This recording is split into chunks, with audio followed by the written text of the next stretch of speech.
Okay, if you watch this channel, you know I love Doctor Who, but it can't always work.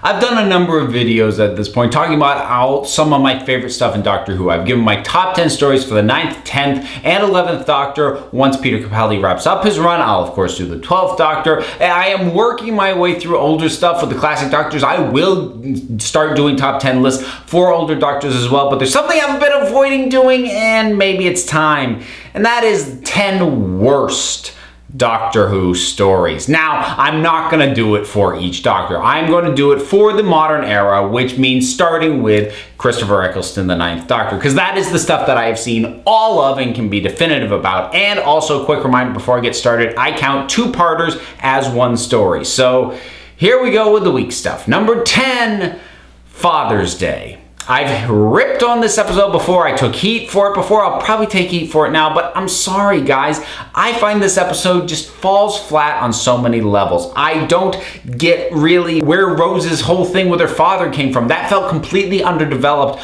prior to this episode, given how far she takes it once she has the chance to try and save him. The ultimate solution and what they were gonna have to do to resolve the problem that was caused by all this, I figured out immediately, so it frustrated me watching all these other characters take so long to figure it out. The Reapers I didn't find particularly interesting or scary. This was one of those episodes where Rose as a character just annoyed me. I get what the episode was going for, and I applaud it for that and for going for a more emotional story, but I'm sorry guys, for me this thing just fell flat. Number 9, The Doctor's Daughter. Now this is one where I think the idea, well, all of the ideas, because there are a number of them, were pretty much all good. I think they tried to cram too many things into one episode. They either needed to remove some of these elements or they needed to make this a two-parter, because we have the return of Martha. We have the whole thing with Jenny. We've got the actual war that's going on between these two factions, and the whole thing feels rushed, especially given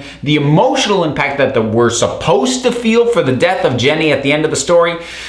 It doesn't land, it doesn't work. It might have worked at the end of a two-parter or in a story that could focus on her a little bit more clearly and distinctly and not have to be juggling all this other stuff.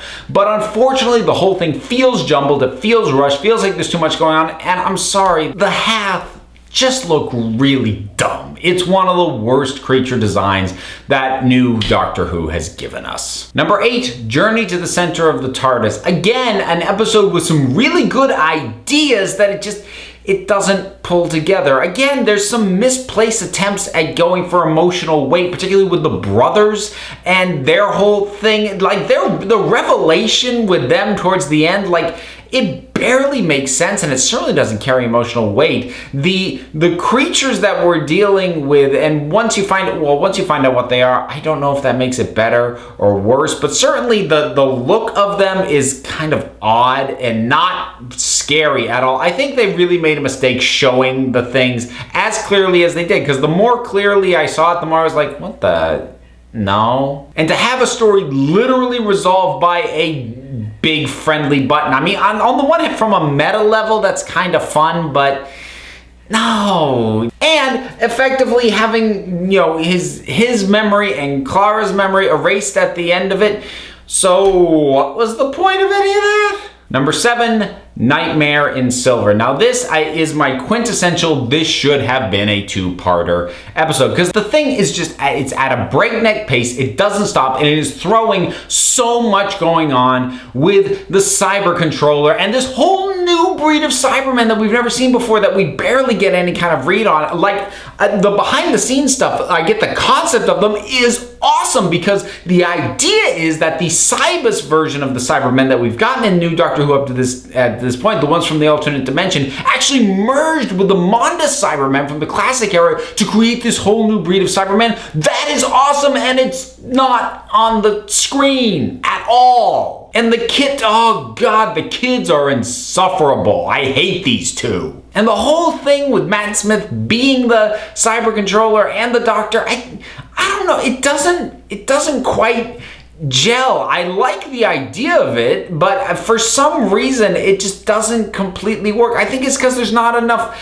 differentiation in the performance between one and the other. And I get that the cyber controller is like, breaking into aspects of the Doctor, so he's gonna act like the Doctor, but he acted too much like him. I needed a cleaner break in terms of personality between the two, and it wasn't enough. There's just a whole lot of things that need to be tweaked if this was ever gonna work, and as presented, it doesn't. Number 6, Sleep No More. This is another one that is partially ruined by just lousy monsters. In this case, both in concept and design. The look is weird and not particular. Like, there's 1 or 2 shots where it looks kind of creepy, but by and large they just look like foam and they don't look scary. And then the concept as to what they are is stupid and goofy, and it would have been fine in a campier, type of episode, but it's trying to play it like it's horror, and it's going with the found footage motif, which, to its credit, that neither detracted nor added much. It didn't break it the way I was expecting that sort of first-person angle stuff to break the narrative. So, that gimmick worked well enough. I'll give it that much. But the story it's telling is very standard. The Doctor shows up and there's creatures. But I think ultimately it's what the creatures are and both how they look and what the explanation of them is. It just sinks the whole thing, and you're left going,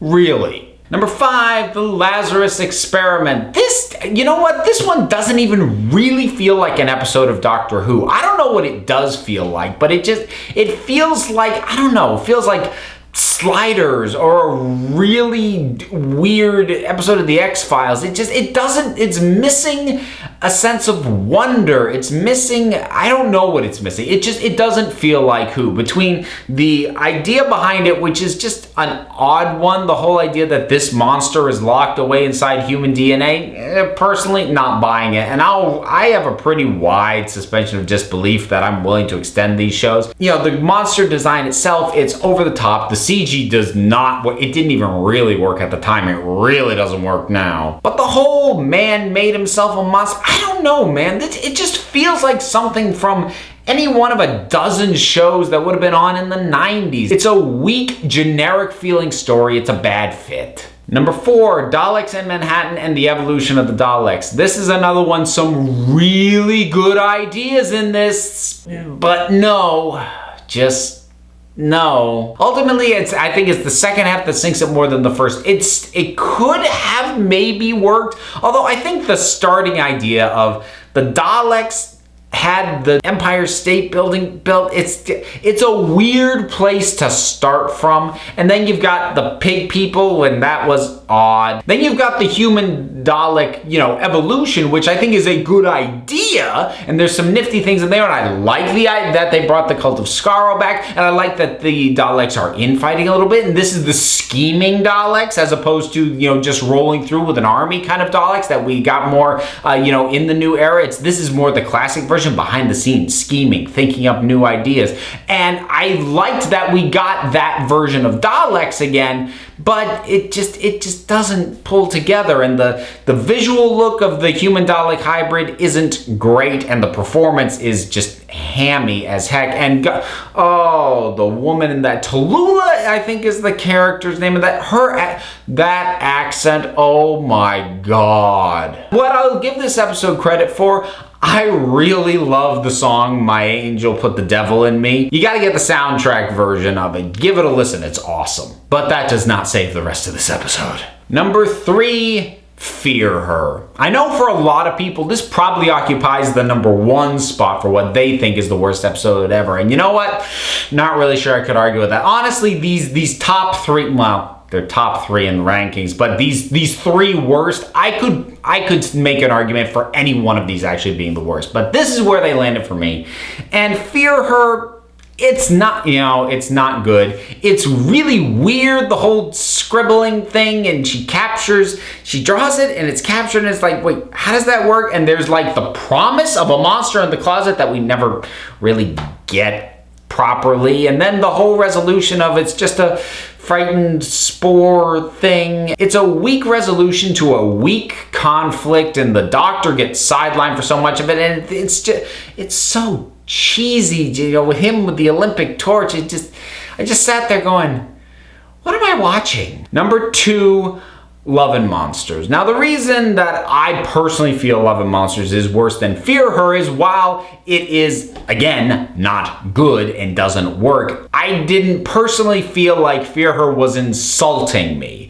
I find Love and Monsters a little bit insulting towards fans and as an audience member in general. Now, I get what it was trying to do. It was trying to have some fun with an episode that the Doctor's not around for, have some fun with ideas of fandom, but I feel like it was making fun of fans as opposed to having fun with fans. And there's a fine line to ride. I don't think it worked. And the monster, I mean, I don't think I really even need to talk that much about the Absorbable Off. I've talked about the thing before when I did my worst villains list.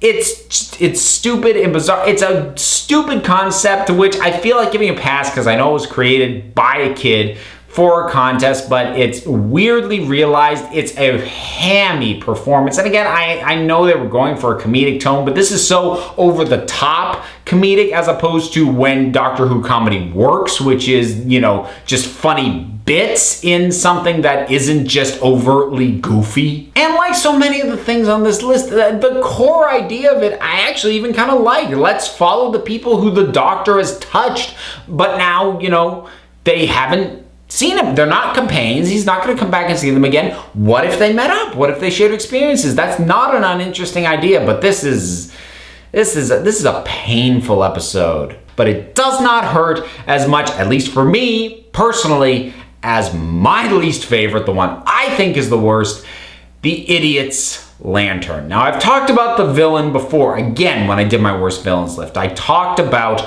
The Wire, and again, in concept, it's not bad. It could maybe work, and the whole lose your face thing is not a bad image. It's slightly creepy, but it's just a face on a screen that goes, "Feed me," over and over. It never, ever shuts up. Oh, God, I hate that thing. And if it was just that, if that was the only thing that didn't work in this, you know what? This would probably still make the top 10 worst episodes, but it would not be a number one. But the dynamic of the family and the father, this cartoonish, he feels like a cartoon or an after-school special parody of a horrible father character. You can't relate with this family because the conflict is just so overblown and ridiculous, and it's so over the top, acted on pretty much every level. The Doctor and Rose themselves come off fine in this. They are absolutely not the problem, but everything going on in this is just awful. The family they're trying to save, the acting is awful. The father is the worst. The villain is weird in a way that is not particularly interesting and then executed in a way that's really annoying. And that, for me, is why The Idiot's Lantern is the worst episode of modern era Doctor Who. But what are your thoughts on all this? What ones can't you stand? What ones can you not even go back and rewatch and you skip them when you go through old series? Whatever it is, drop something down in the comments. Let's talk about it. Don't forget to like, subscribe, check me out on Twitter at Council of Geeks, give a listen to the Council of Geeks podcast on iTunes and Stitcher, and until next time, this council is adjourned.